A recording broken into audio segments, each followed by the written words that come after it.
Hello students, तो आज की इस वीडियो में मैं आप लोगों के लिए लेकर आया हूं इन तीन बेहतरीन से शब्दों के बीच का डिफरेंस। जी हां, जो कि आपको एग्जाम्स में बहुत बार दुखी करता है, परेशान करता है और काफी समय से एग्जाम्स में इस तरह के शब्दों को लेकर आपको कंफ्यूजन दी जाती है। तो आज बात करते हैं रूम, स्पेस और प्लेस, इन तीनों ही शब्दों की। अगर मैं बात करूं इन तीनों ही शब्दों की, तो दोस्तों इन तीनों शब्दों का मतलब हिंदी में तो होता है जगह। जी हां, आप लोगों ने बिल्कुल सही सुना। जिसको हिंदी में हम लोग क्या बोलते हैं, जगह के तौर पर यूज किया करते हैं। रूम का मतलब भी, स्पेस का मतलब भी और प्लेस का मतलब भी जगह हुआ करता है। हालांकि इन तीनों शब्दों का एक और डिफरेंट मीनिंग भी होता है। रूम की अगर मैं बात करूं तो रूम का मतलब कमरा भी होता है। स्पेस की बात करें तो स्पेस का मतलब अंतरिक्ष भी होता है। और प्लेस का मतलब होता है किसी चीज को रख देना, ठीक है ना। वो एक डिफरेंट मीनिंग है, बट हम एक सिमिलर मीनिंग के तौर पर इनमें क्या डिफरेंस है उसकी बात कर रहे हैं। रूम, स्पेस और प्लेस तीनों का मतलब जगह। आइए जानते हैं इनके बीच का डिफरेंस।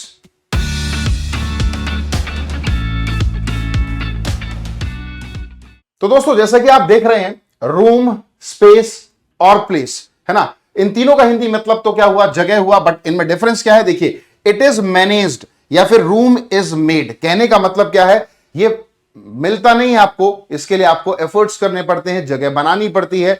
जब जगह आपको एफर्ट्स के साथ बनानी पड़े तो उसी को हम लोग क्या बोल देते हैं, रूम। क्या बोलेंगे बच्चे, रूम। जब हमें बनानी पड़े, एफर्ट्स करना पड़े। सेकंड बात करें स्पेस की, तो it is fixed for some particular purpose. जब कोई जगह किसी पर्टिकुलर प्लेस के लिए फिक्स कर दी जाए कि ये तो उस चीज के लिए जगह है भैया, तो ऐसे केसेस में हम लोग क्या यूज करेंगे, जी हां बिल्कुल, स्पेस। और अगर बात करें प्लेस की, तो इट इज पॉपुलेटेड, कहने का मतलब है जहां जनसंख्या या लोगों की बात करें, या फिर किसी जगह को कंट्री या स्टेट या सिटी या विलेज के तौर पर हम लोग डिस्कस करेंगे, तो उसी को क्या कहा जाएगा बच्चे, प्लेस। आशा करता हूं बात समझ में आई होगी। चलिए जी, थोड़ा सा इन्हीं को सेंटेंसेस की भाषा में भी समझ लेते हैं, आसान हो जाएगा। फिर कुछ क्वेश्चंस की प्रैक्टिस करेंगे। देखिए, अधिकतर आप लोगों ने सुना होगा, जब क्रिकेटर हुआ करते हैं, वो क्या कहते हैं, कमेंटेटर्स क्रिकेटर्स के लिए, कि उसने थोड़ा सा रूम बनाया और ड्राइव कर दिया बाउंड्री के लिए, है ना। उसने थोड़ा सा रूम लेकर ड्राइव किया, इस तरह से अक्सर आप लोग सुनते होंगे कमेंट्री में, ठीक है ना। तो a cricketer searches for some room to hit the ball for a boundary. अब वो रूम उसको दिया नहीं हुआ है, उसने खुद बनाया है, पीछे हटकर रूम लिया और ड्राइव कर दिया, तो उसने वो रूम खुद बनाया है, वो जगह खुद बनाई है, एफर्ट्स किए हैं, तो दोस्तों उसी को हम लोग क्या बोलते हैं, रूम। ठीक है जी, क्लियर हुआ। तो यहां पर क्या कहना सही होगा, रूम। ठीक है, अगले पर आते हैं। In a train fully packed with passengers, एक ऐसी ट्रेन जिसमें पूरी तरह से लोग खचाखच भरे हुए हैं।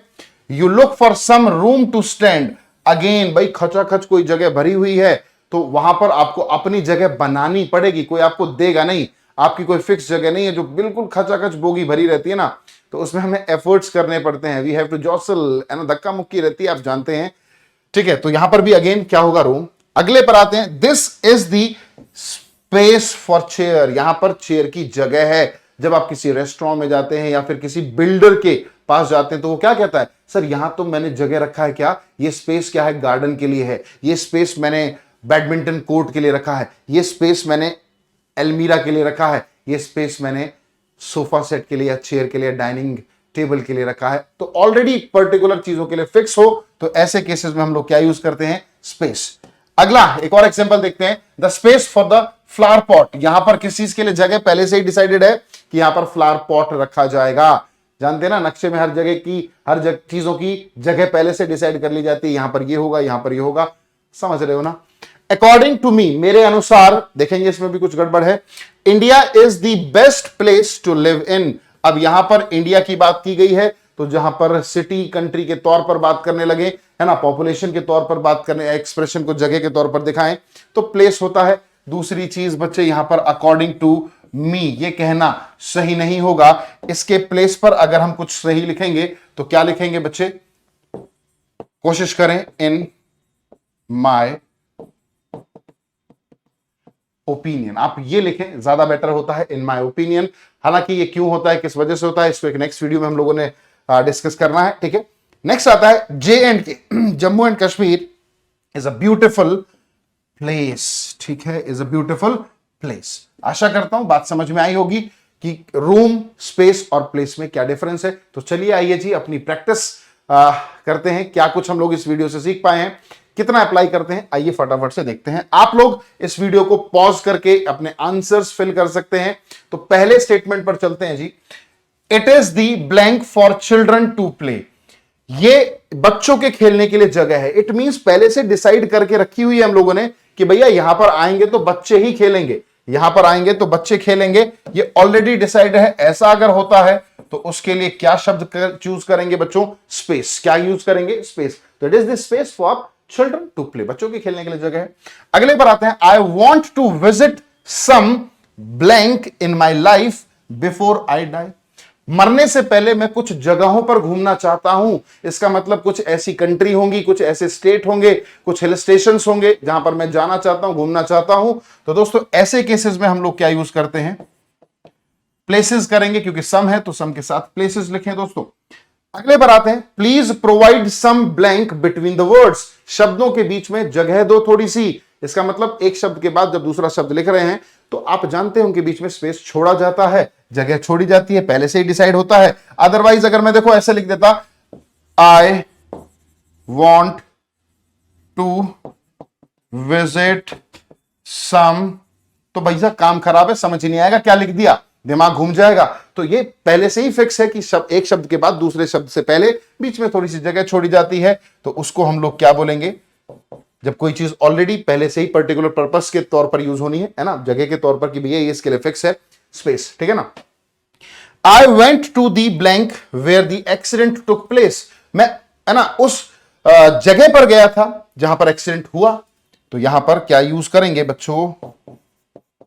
प्लेस। मैं उस जगह पर गया था, है ना, जहां पर भी हुआ था। कोई सिटी थी, कोई कंट्री था, या फिर कोई गांव था, या फिर कोई टाउन था, कोई सेक्टर था, जिस सेक्टर में एक्सीडेंट हुआ मैं उस जगह पर गया। तो इस तरह के केसेस के लिए हम लोग प्लेस का यूज करते हैं। फटाफट से देखते हैं। The leader would reach the stage making some blank through the crowd. अब जो लीडर है भीड़ में से, बीच में से अपने लिए जगह बनाता हुआ कहां पर गया? स्टेज पे। जब अपने लिए कोई एफर्ट करके जगह बनाते हैं तो ऐसे केसेस में हम लोग क्या यूज करेंगे भैया? रूम का यूज करेंगे। बहुत ही आसान है बच्चे, ये डिफरेंस अगर जान गए तो एग्जाम में कभी गलतियां नहीं होंगी। अगले पर आते हैं। This is the same blank which was chosen by us for picnic. अब पिकनिक के लिए कोई जगह ढूंढी जाती है ना, कोई हिल स्टेशन, कोई बीच का एरिया, या फिर कोई लेक वगैरह एरिया, या जू, इस तरह के केसेस के लिए हम लोग उसको क्या बोलेंगे बच्चों? प्लेस बोल देंगे। दूसरा एक और गलती इसमें है, जब आप द सेम लिख देते हो, ठीक है ना, और द सेम के बाद बच्चे आपको आगे चलकर एक वर्ब भी दे दी जाए, तो ऐसे केसेस में हम लोग विच का यूज ना करके इसको किस में चेंज करेंगे? दैट में। अब ये क्यों हुआ, किस कारण से हुआ, इसका डिटेल वीडियो में ऑलरेडी बना चुका हूं, ठीक है ना, रिलेटिव प्रोनाउन वाले केसेस में। चलिए, when we reached the fair, जब हम मेले में पहुंचे, है ना, we found that there was no blank to stand. खड़े होने तक के लिए जगह नहीं थी, हमें जगह बनानी पड़ी, है ना। तो इसलिए हम लोग यहां पर क्या यूज करेंगे? There was no room to stand. देखते हैं। The rocket was launched into the, अंतरिक्ष में छोड़ा जाता है, ये तो जानते ही हो भैया, इसमें तो कोई दिक्कत ही नहीं। अभी चंद्रयान भाई सब भी गए थे। Would you please make some blank for me, क्या आप मेरे लिए थोड़ा सा रूम बनाओगे? एफर्ट्स करके बनाने की बात कर दी, तो अगेन यहां पर क्या आएगा? रूम आएगा। ठीक है, आशा करता हूं काफी सारे सेंटेंसेस के थ्रू ये डिफरेंस मैं आपका क्लियर कर चुका हूं। तो अगर आप चाहते हैं कि आप अपनी इंग्लिश को और बेहतरीन बनाएं तो आप इसी तरह से इस चैनल पर बने रहें और इसी तरह का वीडियो का इंतजार करते रहें दोस्तों। शेयर करेंगे, लाइक करेंगे और कमेंट करना ना भूलें। तब तक के लिए good bye, take care and love you all.